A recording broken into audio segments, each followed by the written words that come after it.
Olá, bem-vindos ao canal. Hoje conheceremos 10 dos lugares mais extremos habitados por seres humanos em todo o planeta. Número 1.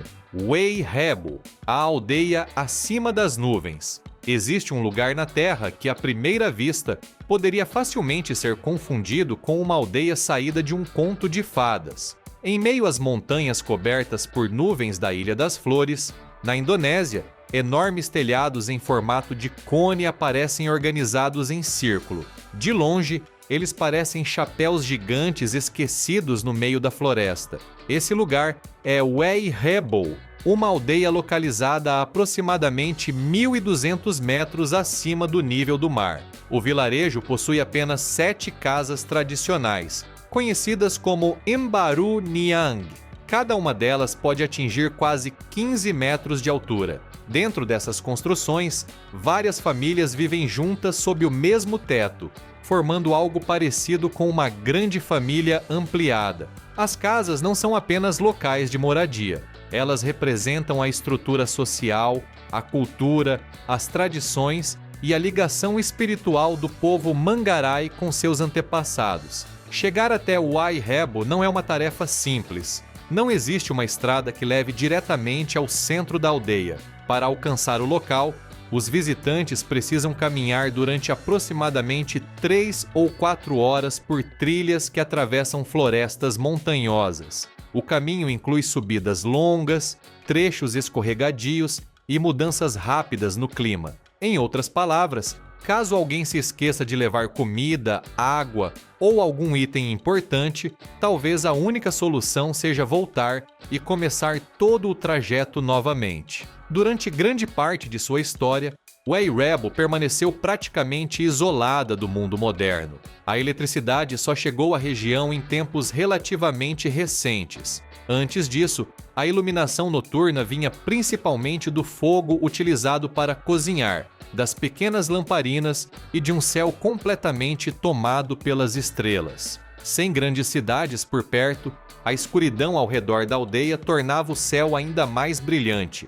Acredita-se que os ancestrais do povo Mangarai tenham fundado essa comunidade há mais de 100 anos. Segundo as histórias locais, eles escolheram uma região elevada e distante como forma de se proteger de conflitos entre diferentes grupos e comunidades. O isolamento também ajudou os moradores a preservar costumes, cerimônias, técnicas de construção e formas tradicionais de convivência. A arquitetura das casas Mbaru Niang é uma das principais características da aldeia. Os telhados são feitos com materiais naturais e descem quase até o chão. Além de criar a aparência marcante das construções, esse formato ajuda a proteger o interior contra chuvas, ventos e mudanças de temperatura. As casas possuem diferentes níveis internos. Cada andar pode ser utilizado para uma função específica, como moradia, armazenamento de alimentos,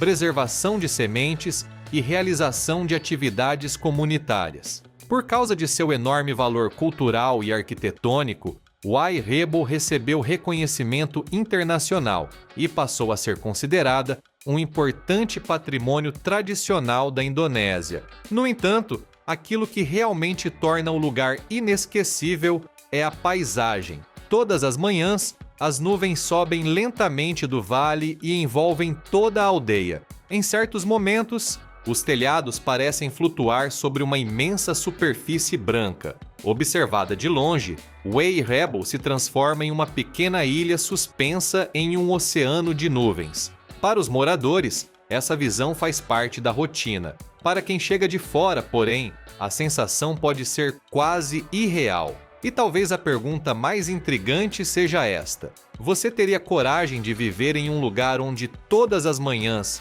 ao abrir os olhos, pareceria que sua casa já está no céu? Número 2. Yanjin, a cidade espremida entre a montanha e o rio. Deixando para trás a aldeia escondida nas nuvens, chegamos a um lugar completamente diferente. Uma cidade tão estreita que, quando observada de cima, parece que alguém traçou acidentalmente uma linha entre uma enorme montanha e um rio. Esse lugar é Yanjin. A cidade está localizada às margens do rio Nanxi, na província de Yunnan, na China. O que torna Yanjin tão extraordinária é a pequena quantidade de espaço disponível para sua expansão. Ela costuma ser apresentada como uma das cidades mais estreitas do mundo.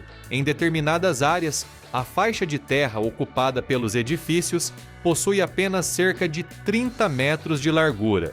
Em outros trechos, essa largura pode chegar a aproximadamente 300 metros. Ainda assim, praticamente toda a área urbana continua presa entre encostas íngremes e o curso do rio. Em muitos pontos, as fileiras de prédios estão tão próximas umas das outras que parece possível conversar com o vizinho do edifício ao lado sem precisar levantar a voz. Caso alguém estenda roupas na varanda, talvez o morador do prédio vizinho consiga quase alcançá-las. Como o terreno utilizável é extremamente limitado, muitos edifícios tiveram sua construção diretamente junto à margem do rio. Outros ficam apoiados sobre grandes pilares de concreto fincados profundamente no solo. Essa técnica permite aproveitar áreas nas quais uma construção comum seria muito difícil ou até inviável. Quando vistos de longe, os prédios parecem blocos de montar empilhados rapidamente entre duas gigantescas muralhas de pedra. Toda a cidade se estende em uma faixa comprida e estreita, acompanhando as curvas do rio. Uma das principais vias atravessa boa parte do município, conectando diferentes bairros e áreas comerciais. Lojas, escolas, restaurantes, prédios residenciais, mercados e centros comerciais precisam dividir o mesmo espaço apertado. Quase tudo está encostado na montanha ou construído muito perto da água. É como se a própria natureza tivesse avisado: este é todo o espaço disponível. Vocês precisarão encontrar uma maneira de aproveitá-lo. Mesmo com essas limitações, mais de 100 mil pessoas vivem na região administrativa associada a Yanjin. Todos os dias, os moradores trabalham, estudam, fazem compras, criam suas famílias e seguem suas rotinas em um ambiente urbano completamente moldado pela geografia. O cenário pode ser impressionante, mas também apresenta riscos. Chuvas intensas podem aumentar rapidamente o volume do rio. Enxurradas vindas das áreas mais altas podem atingir regiões próximas. As encostas rochosas também representam perigo, já que pedras e fragmentos podem se desprender. Além disso, a cidade possui pouquíssimo espaço para crescer lateralmente. Enquanto várias cidades do mundo enfrentam problemas relacionados ao excesso de avenidas, à expansão desordenada e a longos congestionamentos, Yanjin precisa lidar com uma questão muito diferente. Como manter uma cidade inteira funcionando dentro de uma estreita dobra criada pela natureza? A presença constante das montanhas dá ao lugar uma aparência dramática.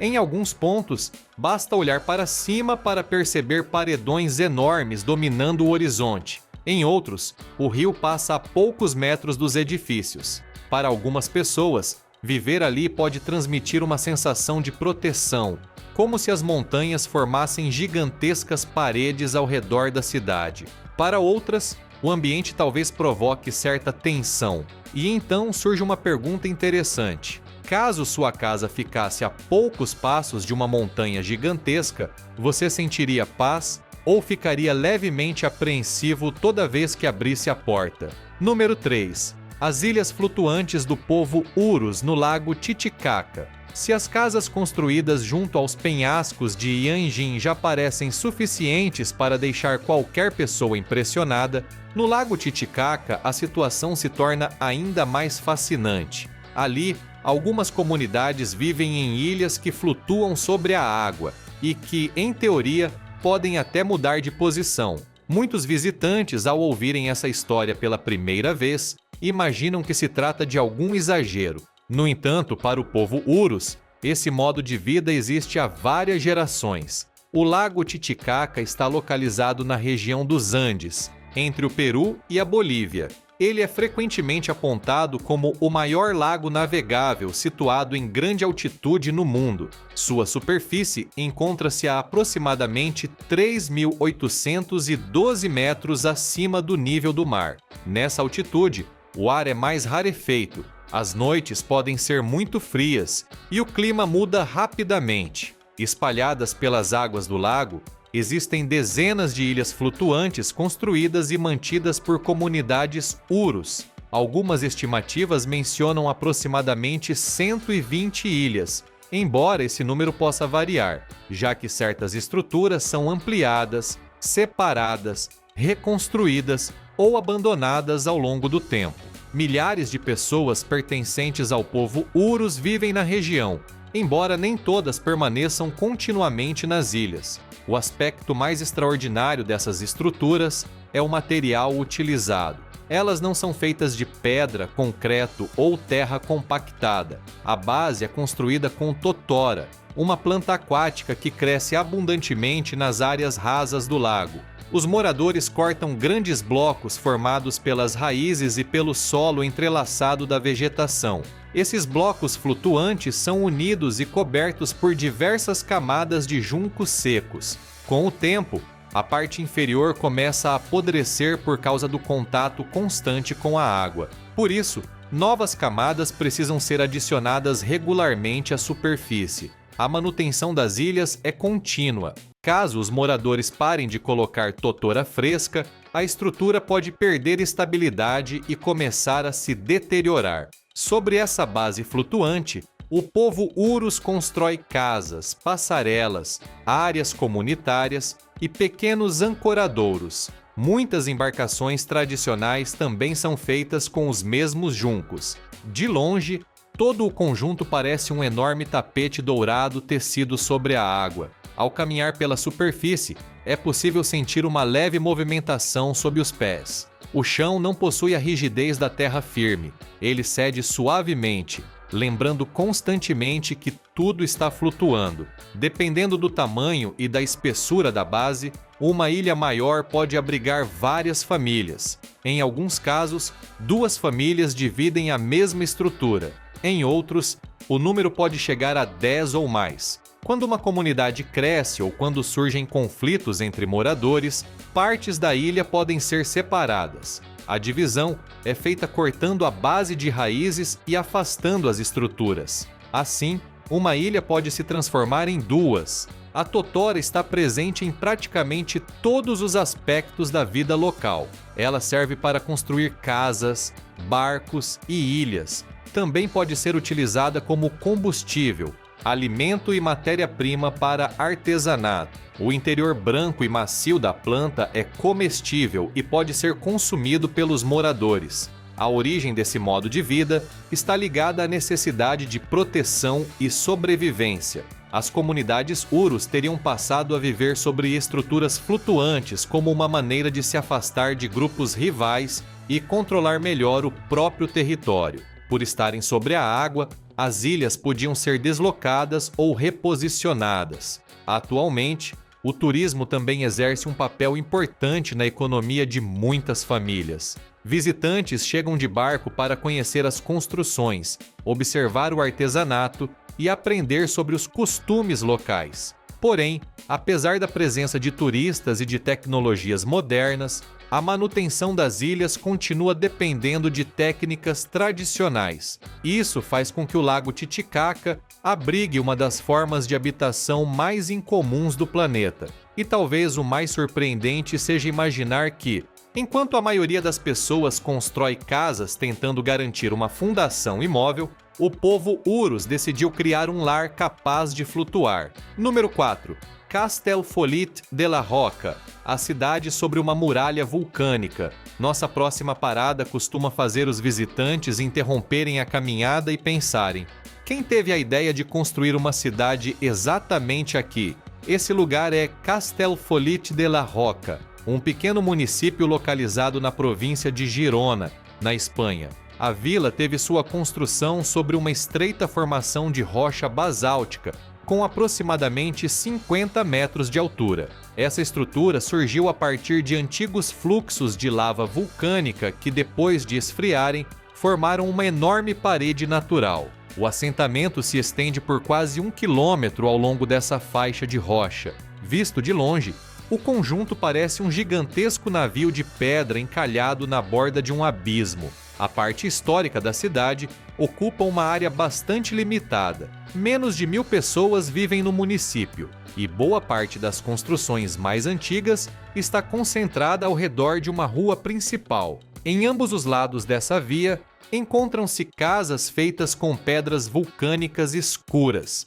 Muitas delas tiveram sua construção há séculos e preservam elementos arquitetônicos tradicionais. Algumas construções remontam ao século XVIII, enquanto outras receberam reformas ou reconstruções ao longo do tempo. Caminhar pelas ruas de Castellfollit de la Roca pode produzir uma sensação curiosa. De um lado, existe a tranquilidade de uma pequena cidade, com padarias, residências, praças e estabelecimentos locais. Do outro, a borda do penhasco pode estar a poucos metros de distância. Um passo para a esquerda pode levar a uma pequena loja. Um passo para a direita pode aproximar o visitante de uma queda de dezenas de metros. A origem do povoado remonta à Idade Média. Durante sua história, a região enfrentou conflitos, mudanças políticas e desastres naturais. Algumas partes da vila precisaram passar por reconstruções. Mesmo assim, a comunidade continuou firmemente instalada sobre a estreita faixa de basalto. Os moradores costumam brincar dizendo que as casas dali não tiveram sua construção apenas com pedra. Elas também teriam sido construídas com a coragem de quem decidiu permanecer naquele local. Em uma área de observação próxima à extremidade da cidade, é possível enxergar o encontro dos rios Fluviá e Toronel. Ao longo de milhares de anos, esses cursos d'água desgastaram as camadas de solo e rocha mais macias ao redor. O basalto, mais resistente, permaneceu. O resultado trouxe a formação da enorme parede vulcânica sobre a qual a vila se encontra atualmente. É como se a própria natureza tivesse esculpido uma varanda gigantesca para que os seres humanos construíssem uma cidade sobre ela. Castellfollit de la Roca também está situada na região do Parque Natural da Zona Vulcânica da Garrocha. A área é conhecida por suas florestas densas, paisagens verdes e dezenas de formações vulcânicas antigas. Mais de 40 cones vulcânicos inativos estão espalhados pela região. Essa combinação entre vegetação, rocha escura e construções históricas cria uma paisagem difícil de esquecer. Muitos visitantes ficam tão encantados com a vista que, por alguns instantes, esquecem que estão caminhando sobre a extremidade de um penhasco. A cidade, portanto, é muito mais do que apenas uma vila antiga. Ela se parece com uma pintura suspensa no ar, um lugar onde a presença humana e as forças geológicas se encontraram para criar uma paisagem espetacular, delicada e, ao mesmo tempo, um pouco assustadora, principalmente quando alguém percebe o quanto está perto da borda. Número 5. Longyearbyen, o lugar onde quase ninguém pode ser enterrado. Você já ouviu falar de uma cidade onde morrer é quase proibido? Em Longyearbyen, no arquipélago norueguês de Svalbard, existe uma história muito parecida com isso. A cidade é uma das comunidades permanentes mais ao norte do planeta. Ela está localizada em uma região onde o permafrost mantém o solo congelado durante praticamente todo o ano. Essas condições extremas deram origem a uma situação bastante incomum. Embora não exista exatamente uma lei dizendo que as pessoas estão proibidas de morrer, os enterros comuns deixaram de ser realizados no local. O inverno em Longyearbyen não é apenas frio. Durante vários meses, ele também é escuro. Na chamada noite polar, o sol permanece abaixo do horizonte. A cidade passa longos períodos sem receber luz solar direta. Durante essa fase, as ruas ficam iluminadas por postes, casas, estabelecimentos e pelo brilho ocasional da lua ou das auroras. Caso o inverno de sua cidade pareça demorado, Longyearbyen talvez seja uma versão muito mais intensa dessa experiência. Mas a escuridão não é o único desafio. Os moradores dividem a região com ursos polares. Esses animais são enormes, fortes e potencialmente perigosos. Embora encontros dentro da área urbana sejam menos comuns, existe risco real em regiões afastadas. Por isso, pessoas que saem dos limites da cidade precisam adotar cuidados especiais. Muitas carregam equipamentos de proteção, e, em determinadas situações, armas de fogo. O objetivo não é caçar os animais, mas contar com uma última medida de defesa em caso de ataque. Longyearbyen também possui regras rígidas relacionadas à segurança fora das áreas habitadas. A história que tornou a cidade famosa, porém, está ligada aos enterros. Durante décadas, o cemitério local deixou de receber novos corpos. O motivo está no permafrost. Como o solo permanece congelado, a decomposição pode ocorrer de maneira extremamente lenta. Além disso, cavar sepulturas em terreno permanentemente congelado é muito difícil. Por essas razões, pessoas gravemente doentes geralmente são transferidas para outras partes da Noruega continental. Quando alguém morre na cidade, o corpo costuma ser transportado para outro local, onde pode ser enterrado ou cremado. Daí surgiu a frase popular dizendo que é proibido morrer em Longyearbyen. A expressão é exagerada, mas nasceu de uma realidade bastante incomum. A presença do permafrost também influencia a construção dos edifícios. Muitas estruturas são erguidas sobre pilares, evitando que o calor interno derreta o solo congelado diretamente abaixo delas. Caso isso acontecesse, o terreno poderia perder estabilidade e provocar danos. Então, por que as pessoas escolheram morar em um lugar tão rigoroso? A resposta está ligada à história da mineração. Longyearbyen teve sua fundação no início do século XX como uma comunidade voltada à extração de carvão. O nome da cidade está relacionado ao empresário norte-americano John Munro Longyear, que participou do desenvolvimento inicial da atividade mineradora na região. Com o passar do tempo, a importância das minas diminuiu. A cidade, entretanto, não desapareceu. Ela se transformou em um centro de pesquisas científicas sobre o Ártico, mudanças climáticas, geologia, atmosfera, vida selvagem e ambientes polares. Longyearbyen também se tornou um ponto de partida para expedições e atividades turísticas. Atualmente, a cidade funciona como um posto avançado humano no meio de uma imensa paisagem congelada. Ali, ciência, aventura e curiosidade sobre o planeta se encontram, apesar do frio, da escuridão e da presença de ursos polares. Os moradores tentam levar uma vida semelhante à de qualquer outra comunidade. Existem escolas, restaurantes, lojas, hotéis, espaços culturais e áreas de convivência. A diferença é que, para viver ali por muitos anos, uma pessoa precisa de roupas extremamente quentes, respeito absoluto pela natureza e talvez um excelente plano para ter uma vida bastante longa. Número 6. Iquitos, a grande cidade sem estrada para o restante do país. Depois de deixar as terras congeladas próximas ao Ártico, seguimos para um ambiente completamente diferente. Agora chegamos a Iquitos, uma cidade localizada no coração da floresta amazônica peruana. O que torna esse lugar tão extraordinário é o fato de possuir centenas de milhares de habitantes e, ainda assim, não contar com uma ligação rodoviária convencional até outras grandes cidades do país. Iquitos é frequentemente descrita como uma das maiores cidades do mundo sem acesso por estrada ao restante da rede nacional. Isso significa que não é possível simplesmente entrar em um carro em Lima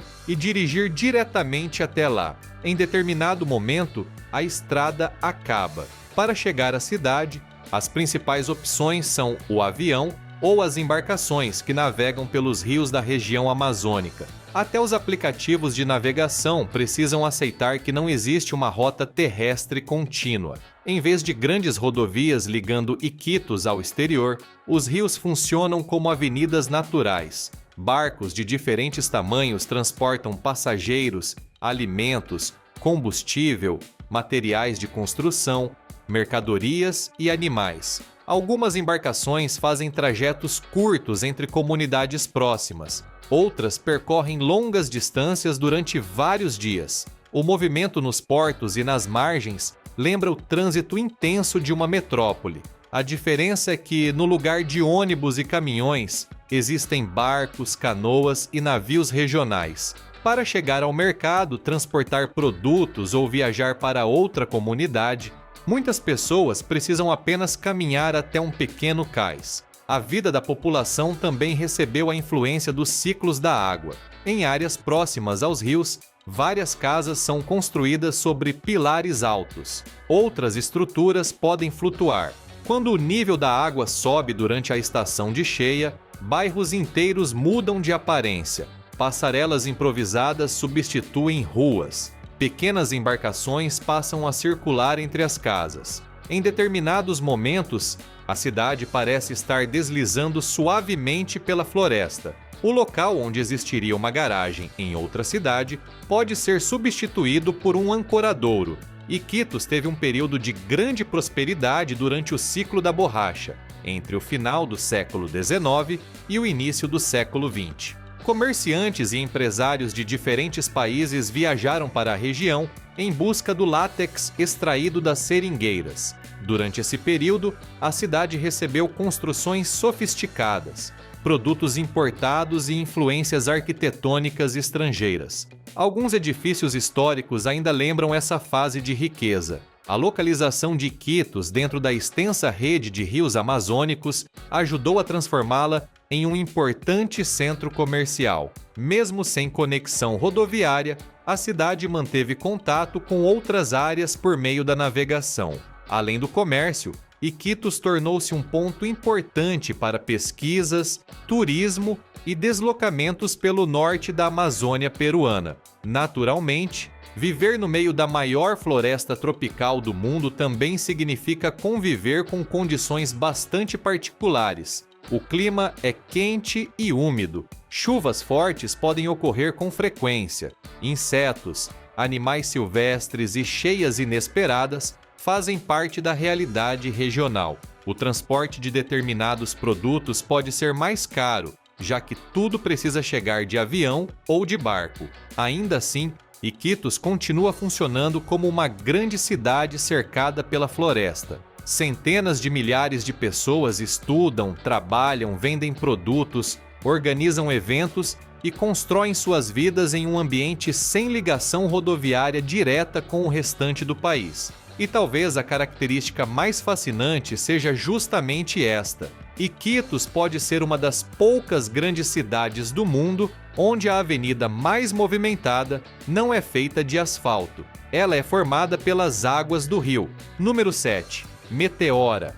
Os mosteiros suspensos no céu. Deixando a cidade amazônica para trás, chegamos a um lugar que parece ter saído diretamente da mitologia. Na Grécia, frequentemente chamada de Terra dos Antigos Deuses, existe um conjunto arquitetônico tão extraordinário que muitos visitantes precisam olhar mais de uma vez para acreditar que não estão diante de uma montagem. Esse lugar é Meteora. Meteora é um famoso complexo de mosteiros construídos no topo de gigantescos pilares de rocha. Algumas dessas formações atingem centenas de metros de altura. O nome Meteora pode ser interpretado como suspenso no ar ou elevado no céu, e dificilmente existiria uma expressão mais adequada. Observados à distância, os mosteiros parecem pequenas construções deixadas no alto das rochas depois de uma rajada de vento extremamente poderosa. Os primeiros eremitas chegaram à região muitos séculos atrás. Eles procuravam isolamento, silêncio e um ambiente adequado à contemplação religiosa. A partir do século XIV, comunidades monásticas começaram a erguer estruturas maiores sobre os pilares. A posição elevada oferecia proteção contra conflitos, invasões e instabilidades que atingiam outras áreas. A decisão de viver no topo das rochas recebeu um caráter radical. Qualquer pessoa que quisesse alcançar os monges precisaria escalar paredões extremamente íngremes. Durante muito tempo, não existiam as escadas e pontes modernas vistas atualmente. O acesso acontecia por escadas de corda, redes e sistemas de elevação. A construção dos mosteiros representou uma tarefa impressionante. Pedras, madeira, alimentos, ferramentas e outros materiais precisavam ser transportados até o alto. Cordas e roldanas eram utilizadas para puxar cargas pesadas. Cada viagem representava um confronto direto com a gravidade. Um erro poderia provocar uma queda fatal. Ao longo dos anos, um total de 24 mosteiros teve sua construção na região. Eles resultaram de décadas de trabalho exaustivo, planejamento e persistência. Alguns possuíam igrejas, dormitórios, cozinhas, bibliotecas, depósitos e áreas destinadas à oração. Os monges viviam praticamente separados do mundo abaixo. Depois de séculos de guerras, abandono, danos e transformações, apenas 6 mosteiros permanecem ativos e preservados. Eles continuam ocupados por pequenas comunidades religiosas. Monges e monjas passam grande parte de seus dias em oração, reflexão, trabalho e silêncio. Embora o acesso atual seja mais seguro, a sensação de isolamento permanece. Meteora também possui grande importância artística. O interior dos mosteiros conserva pinturas, objetos religiosos, manuscritos e elementos históricos. A combinação entre patrimônio cultural e paisagem natural levou o local a receber o reconhecimento como Patrimônio Mundial. Milhares de visitantes chegam todos os anos para observar as construções e percorrer as trilhas da região. De baixo, os mosteiros parecem minúsculos diante das formações rochosas. Do alto, a paisagem se estende por vales, montanhas e campos. Contudo, olhar para baixo pode exigir coragem. As bordas parecem despencar diretamente para o solo. Por isso, muitas pessoas têm a mesma impressão ao observar Meteora. Os mosteiros se parecem com varandas dos deuses, lugares onde basta uma rápida olhada para baixo para que as pernas comecem a tremer. E aí, qual desses lugares mais surpreendeu você? Teria coragem de viver em algum deles, mesmo que fosse por apenas alguns dias? Conta para a gente nos comentários. E, caso você tenha curtido o vídeo, deixe a curtida, compartilhe com seus amigos e faça sua inscrição no canal para não perder os próximos conteúdos. Ative também o sino das notificações e nos encontramos no próximo vídeo.